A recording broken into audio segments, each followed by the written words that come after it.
Have you ever wondered why a stranger can hurt you and you can let it go, yet when it's family, one sentence, one action, your heart aches to the core? Why is that? Sometimes when an outsider speaks ill of us, we don't care. But if it's someone at home, we toss and turn all night. When a stranger treats us badly, we think, they just don't know me. But when a loved one does the same, it feels like the whole world collapses. The pain isn't only in what happened, it's in feeling betrayed by the very person we trusted and loved the most. Family hurts us more because we place too many expectations on them. We want parents to always understand us, children to always obey, spouses to always think alike, siblings to always love us the way they did in childhood. But life doesn't follow our wishes. Each person has their own mind, their own karma, their own way of seeing. When those own ways don't match, suffering begins. In a family, parents love their children and children love their parents, but each loves in their own way. Parents love through worry and control. Children love through a longing for freedom. And so, the more we love, the farther apart we become. Many children say, I just want to live true to myself. But parents hear, you don't need us anymore. A mother says, I only want you to be better, but the child hears, you don't believe in me. These are small misunderstandings, yet they add up to distance. It's the same in marriage. At the beginning, we see the other as perfect. The closer we get, the more differences we notice. A single word or a glance can wound us. Sometimes both truly want the best for each other, yet end up exhausting one another. The husband wants to be respected, the wife wants to be understood. Instead of listening, we argue about who is right, each convinced we suffer more. There's a saying, the more we love, the deeper the bite. The deeper the love, the greater the expectation. The greater the expectation, the greater the disappointment. Loved ones can hurt us the most precisely because they matter the most. If they weren't important, it wouldn't hurt this much. But have you noticed, sometimes our loved ones aren't trying to hurt us at all.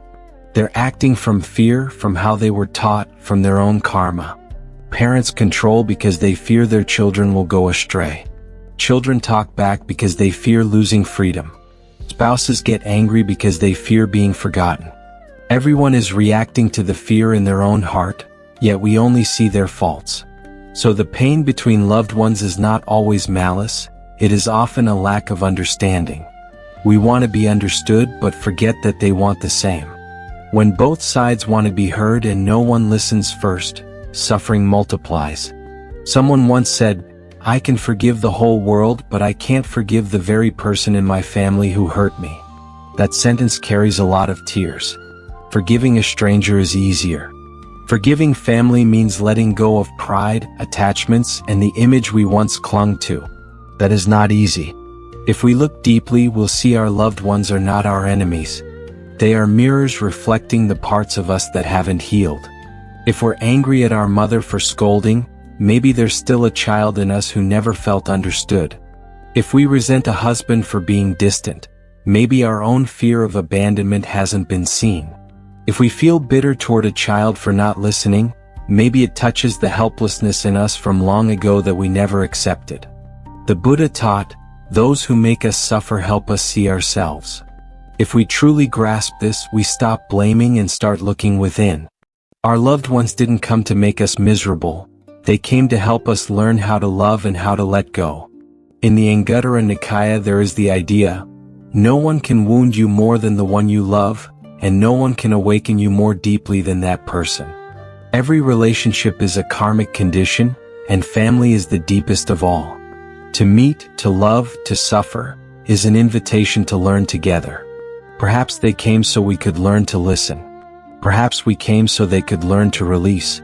Today let's sit down, slow down, and listen more carefully, to see that family hurts us not because they're bad, but because we love them so much without yet knowing how to love wisely. When we understand this, the heart softens and suffering in the family begins to dissolve. The Buddha taught that all suffering arises from craving and clinging. When we love someone too much without wisdom, that love easily becomes a chain binding both people. Family often hurts us most not because they intend to, but because we cling tightly to the image we have of them.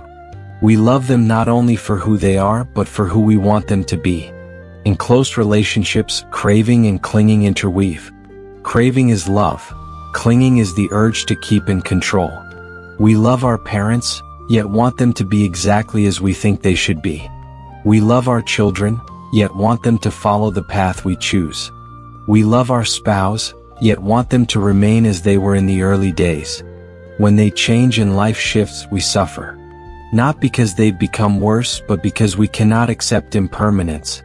The Buddha said, "Attachment brings sorrow, attachment brings fear. One who is free from attachment knows neither sorrow nor fear." Dhammapada 2:12. It means love mixed with grasping breeds suffering, while love grounded in understanding and compassion brings peace, even in loss. But we humans are tender, especially in family, and it's hard to distinguish pure love from attachment. There was a mother who loved her child with all her heart.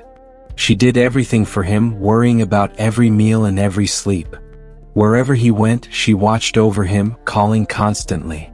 When he wanted to decide for himself, she felt anxious and afraid. She believed it was love, but he felt suffocated. When he grew up and wanted to leave, she cried, "I sacrificed my whole life. How can you be so cold?" He stayed silent, not knowing how to explain. That story is common. When we love without understanding what the other truly needs, we unintentionally turn love into pressure. The one being loved isn't happy, and the one loving also suffers. That is how craving and clinging operate together. In Buddhism, all emotions are impermanent. Today we love, tomorrow we're angry, and then we love again. The one we adored yesterday may be the one who hurts us today. Yet we still want everything to stay the same. We want family to always love us, always understand us, always be there. When that no longer happens, we feel lost. The suffering doesn't come from their change, it comes from our refusal to accept their change. The Buddha taught, all conditioned things are impermanent, like dew on the tip of grass. Our loved ones, like us, are moving through the current of impermanence. They have fears, wounds, and limits of their own. But because we're used to seeing them only through roles, parent, child, wife, husband, we forget that they are simply human beings learning how to live, how to love, how to grow. When a loved one says something that hurts, look deeply into where it comes from. Is it anger or fear? Often the words that hurt us most arise from clumsy love. A father scolds because he fears his child will go astray. A mother yells because she fears her child will suffer later. A husband snaps because he fears losing trust. A wife reproaches because she fears no longer being cared for. Behind those tempers is attachment. Without wisdom, attachment becomes suffering. The Buddha once told a story in the Samyukta Agama. A father loved his son deeply, but the son fell into drink and gambling. Each time the son erred, the father scolded and even beat him. One day the son ran away. The father suffered and called him unfilial. When he met the Buddha said, "You love your son, but you don't understand him." Love without understanding is craving, not compassion. Family without understanding becomes the place where karma is created the most. When we're angry with family, hurtful words come easily. When we're sad because of family, resentment comes easily. Every word and thought is a seed. Seeds sown in suffering will ripen into more suffering. That's why loved ones aren't only those we cherish. They are also those who teach us to speak, act, and practice in mindfulness. Another root of pain is the ego. In intimate relationships, the I becomes huge. We feel entitled to be heard, to be understood, to be loved, to be cared for. When the other doesn't meet our expectations, we feel insulted. The ego raises walls. I'm the father, I'm right. I'm the child, I have my rights. I'm the wife, you must understand. I'm the husband, my logic stands. Then two people under one roof become distant in heart. Ego makes us forget that true love isn't about who is right, but about who can listen first. As long as ego is large, love cannot flow. Love travels the path of humility. In the discourse on not-self, the Buddha said, "This is not mine, this I am not, this is not myself." It sounds lofty, but it's very practical. In relationship, if we keep seeing loved ones as possessions, my child, my wife, my parents, we easily cling. When we recognize they have their own life and inner world, we suffer less. In truth, no one belongs to anyone. Family is a stretch of shared karma in the long river of life. Some come to teach us to love, some to teach us to let go. Some stay long, some leave early, all with a reason. The Buddha taught in the Anguttara Nikaya, beings meet through conditions and part through conditions. Without this understanding, we suffer by holding on. With it, even separation can be peaceful. Sometimes loved ones hurt us not because of who they are, but because we haven't learned the lesson the relationship brings. When the lesson is learned, the suffering ends. Another reason family pain feels so intense is karmic ties. The Buddha taught, no meeting in this life is random. Every relationship, especially family bonds, continues from old conditions across many lives. Some are bonds of gratitude, some of debt, some of shared learning. If we look with ordinary eyes, we only see how they hurt us. With the eyes of dependent origination, we see they're helping us repay old debts or recognize the parts of our mind still in shadow. Understanding this, resentment turns into gratitude. They are giving us a chance to practice, to understand, to let go. Someone asked, I try to live kindly, yet family still hurts me. Why? The Buddha taught that it's not always about what we did in this life. It may be old karmic ties unresolved. Someone who was kind to us before could now be in conflict with us, and someone who once harmed us might now be our child, spouse, or parent. And we too have likely caused pain before, returning now to learn a wiser love together. The Samyukta Agama recounts, in one life the Buddha, then a forest ascetic, was shot in the leg by an angry hunter. Many lifetimes later, that hunter became a disciple. One day a stone slipped from his hand and injured the Buddha's leg in the same spot. The disciple panicked, but the Buddha smiled, karma never disappears, it ripens when conditions are right. This story doesn't say family comes to avenge, but reminds us that our bonds are deep. Perhaps we hurt someone before, now we repay through patience and compassion. Knowing this, we stop blaming and accept this chance to settle debts gently. In truth, family offers the fastest path to practice. Only in daily closeness do our deepest seeds show themselves. Alone we might think we're calm. Faced with a relative who irritates us, we see anger still inside. Thanks to them we see ourselves. The Buddha said, an enemy is a great teacher. Sometimes family are our hidden teachers. They teach not with lectures, but with friction that forces us to look within. When we're angry with them, we learn to listen. When we suffer because of them, we learn to let go. When we want to avoid them, we learn to face things.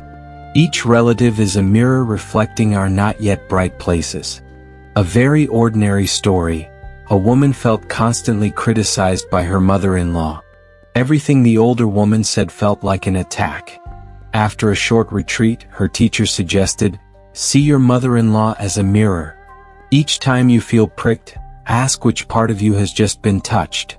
Practicing this, she discovered her fear of being judged and her hunger for recognition.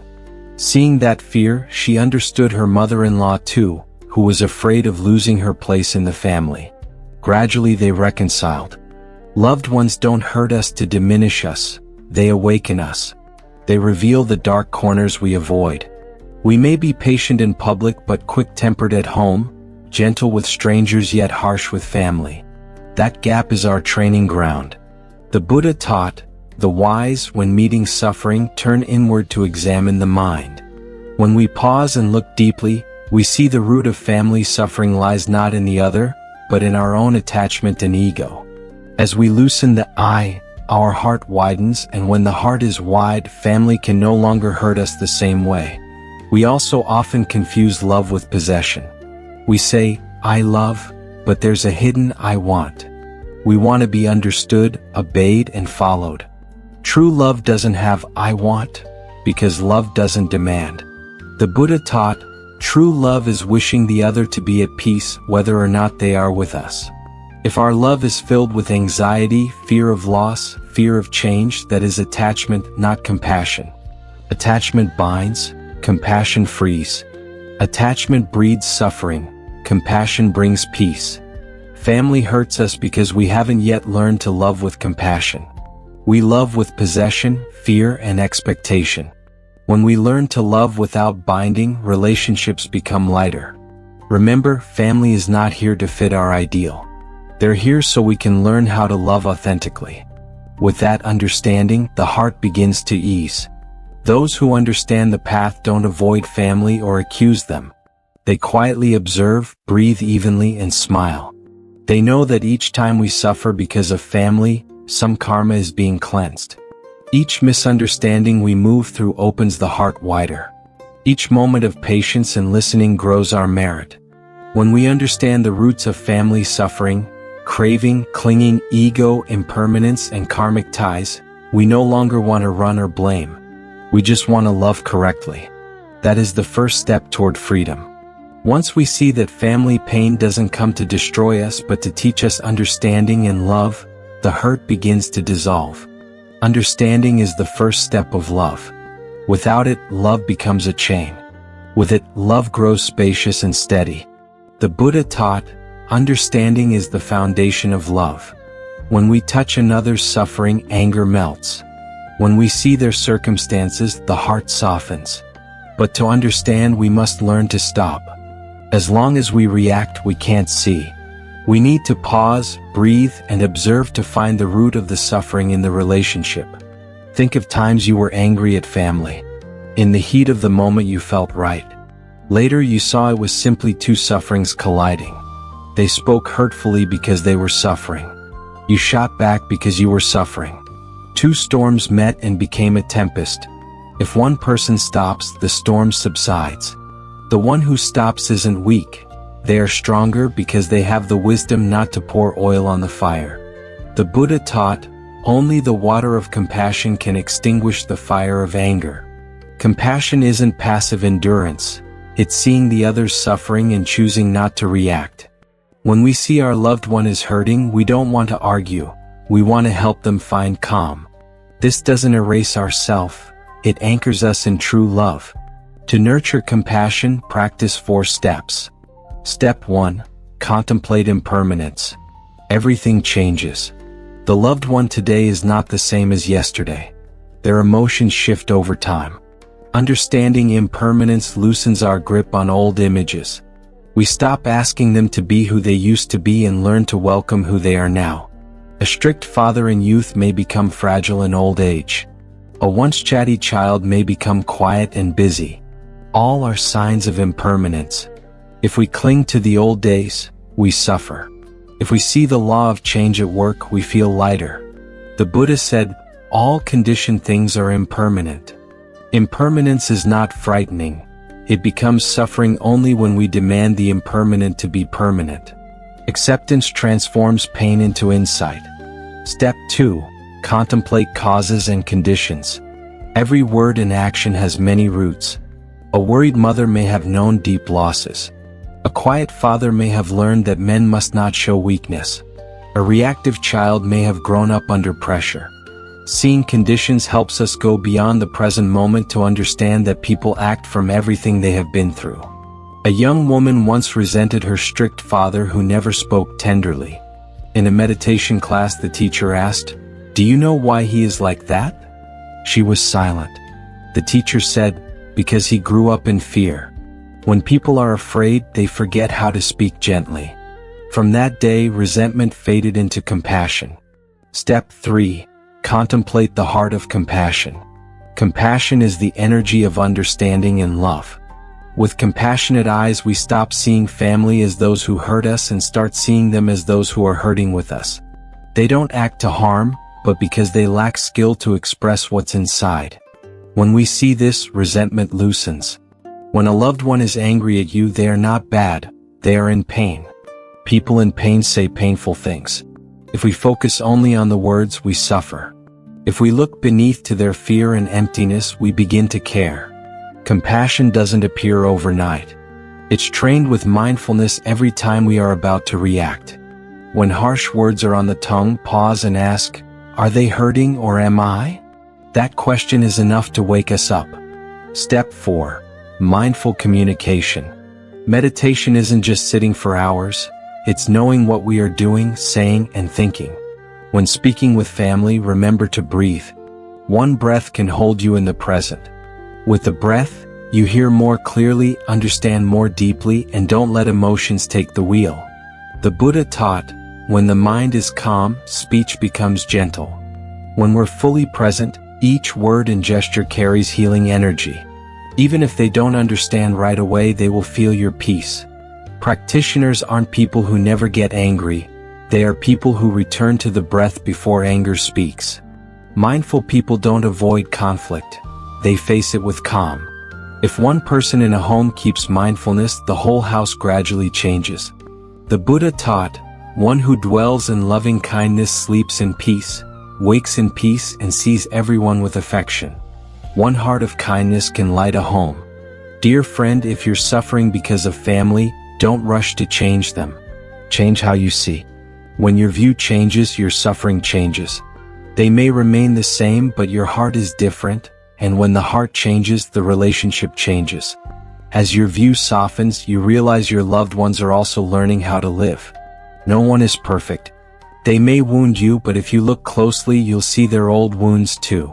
The one who shouts was once shouted at. The stoic one may never have been hugged. The hard to approach one fears being abandoned. Seeing their pain softens your heart. The Buddha said, only one who loves themselves rightly can truly love others. We often forget this. We try to please family and neglect our own heart. We swallow pain and call it sacrifice. But sacrifice without understanding turns into resentment. To love rightly, we must first care for our own mind. Loving yourself isn't selfish. It nourishes the energy needed to love others steadily. When you know how to rest, to breathe, to smile even slightly, you plant seeds of peace in yourself and in those around you. Family doesn't need you perfect. They need you real and peaceful. When you are peaceful, that energy spreads. Remember, you cannot force anyone to change. The Buddha didn't force awakening. He pointed the way. We can speak kindly and act well, but whether family receives it depends on their conditions. If they're not ready, step back, breathe, and keep your heart steady. A truly wise person doesn't need many words. Their peaceful presence is already a teaching. Sometimes the silence of an understanding person is stronger than 1,000 lectures. When you keep stillness, that energy calms the waves in your loved ones without persuasion. A man once resented his strict, harsh father for years. After practicing meditation, he remembered his father during a sitting and saw not a tyrant but an old man with a bent back and tired eyes. He burst into tears. He realized his father was also a child who had never learned how to love. He went home, cooked a meal, said little, and simply sat with him. The father said nothing, but tears fell. Both were healed in that moment. Sometimes a single hug, a soft gaze, or a slow breath can dissolve years of resentment. Family doesn't need to be taught, they need to be understood. The Buddha taught, hatred is never appeased by hatred, only by love is hatred appeased. If we respond with resentment, suffering breeds suffering. When we choose understanding, we cut through the stream of karma. Each time we stop and do not react, we transform a piece of our own karma and theirs. In daily life, try 3 small practices to keep peace at home. First, breathe once before you speak. That breath brings you back to body and mind so you don't speak in anger. Second, before you blame, ask, where is this person hurting? Seeing their pain prevents you from adding to it. Third, each night silently send a wish of peace to the family member you're upset with. No need to say it aloud. That energy quietly works. Practice steadily and you'll see a gentle miracle. Your loved ones soften, the atmosphere at home shifts. Not because they changed first, but because your heart did. A peaceful heart influences more than any speech. The Buddha said, a single lamp of loving kindness lights the dark. When your heart shines, surrounding shadows recede. You don't need to make anyone practice. Practice in the way you live.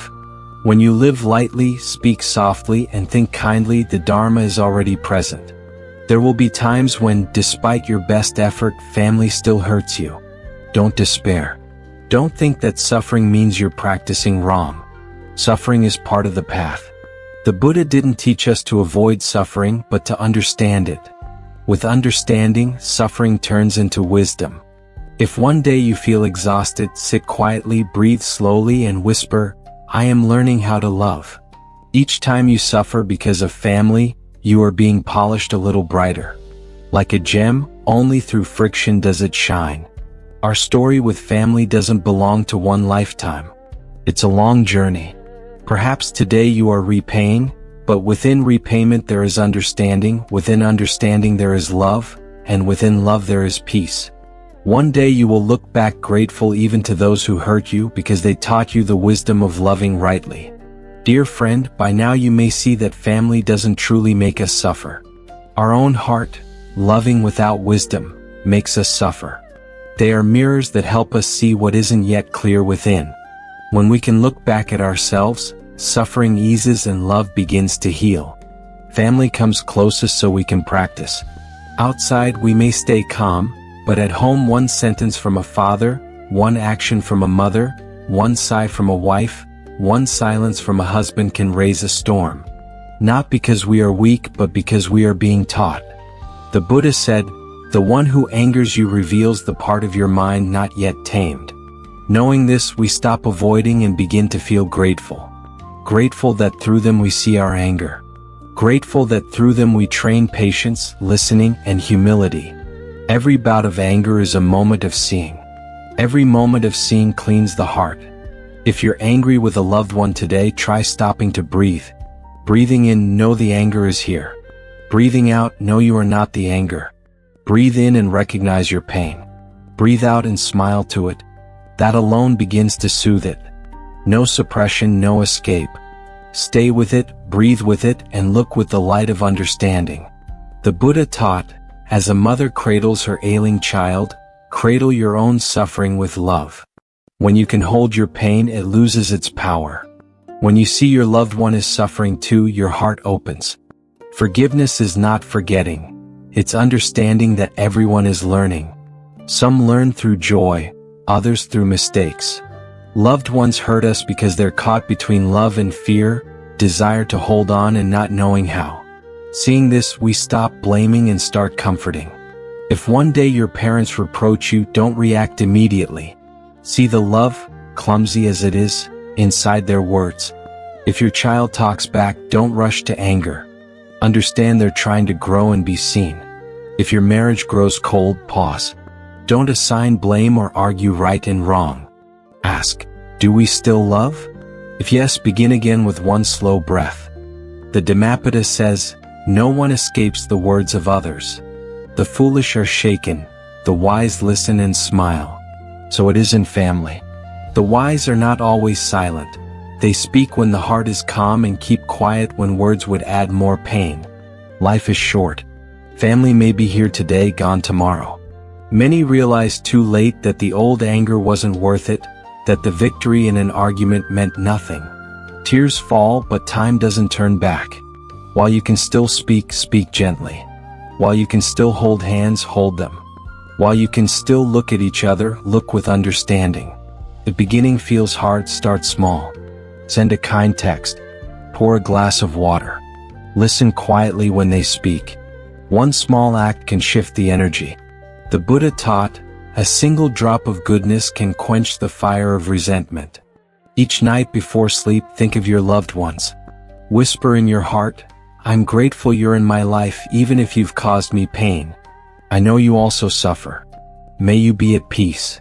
That alone softens your heart, and the energy of that prayer can reach them near or far.